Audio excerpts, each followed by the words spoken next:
Our Nick Krupke was inside the Moda Center with all of those extra fans. He breaks down that decisive fourth quarter when the Blazers just ran out of gas. 10,000 were certainly heard, and they slunked out with yet again that same empty feeling as the Trailblazers ousted in the first round for the 5th time in 8 years under pretty much the same core and coaching staff that now has a lot to think about and ponder for what kind of changes will happen very rapidly here in Rip City. All the praise from the spirit of 10,000 in the half-filled house of Dame. Of course, leaders lead, and Lillard does it better than all. Voted by his NBA peers as the best teammate for his guidance on and off the floor. What a guy. Just needed more to come along and help pace the pack. Of course, coming off his NBA record, 12 made threes and 55 points in Game 5. Dame time blazed them 33-29 first quarter leaders, despite Michael Porter Jr. bagging 6 opening period triples. He wouldn't get another. And unlike Tuesday, Dame had some assistance from the posse until that fourth quarter, and the legs went numb on all of them after playing more than 50 minutes just 48 hours prior. Norman Powell racked 3 first-half threes, so too did young Ant. Anthony Simons, 3 of 3 from deep off the bench, but neither nailed another the rest of the night. 68-61 Portland half as Dame did his thing again. The ISO, step back, and swish.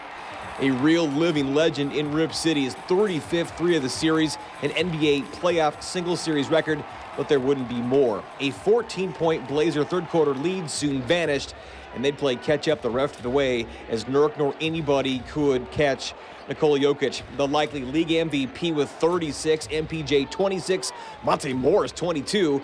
It was a 28-14 Denver fourth quarter. So 126-115 the final as the Nuggets in the Blazers season in 6 games here. Portland starters all notched double figures, but there's a lot to figure out now in this sudden offseason yet again as the mighty 6th seed that fought through major injuries to McCollum and Nurkic during this odd year without fans in the gym here for most of the past month. It hurts. They're being ousted yet again in round 1. At the end of the season, when you lose, everybody's evaluated. When we lost to New Orleans, got swept by New Orleans, we were all evaluated. So we'll see what happens. But all I know is that I'm under contract for 2 more years. This season is probably the most difficult season we ever played as far as COVID and as a lot, like you said, a lot of ups and downs, a lot of things to be proud. But I think it's really hard to talk about what's the future going to stand for anybody. But do you want to be back on this team next season? In the right situation, yes. What is the right situation? We'll see. Where we are isn't good enough to win the championship, to come up short in the first round. Our season to end on our home floor is disappointing.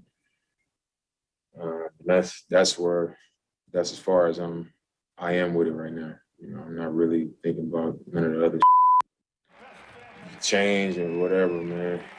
We'll see what happens. But, I haven't even thought that far out.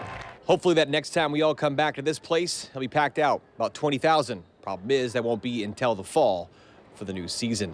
At Moda Center for one final time this season, Nick Krupke, Fox 12 Oregon.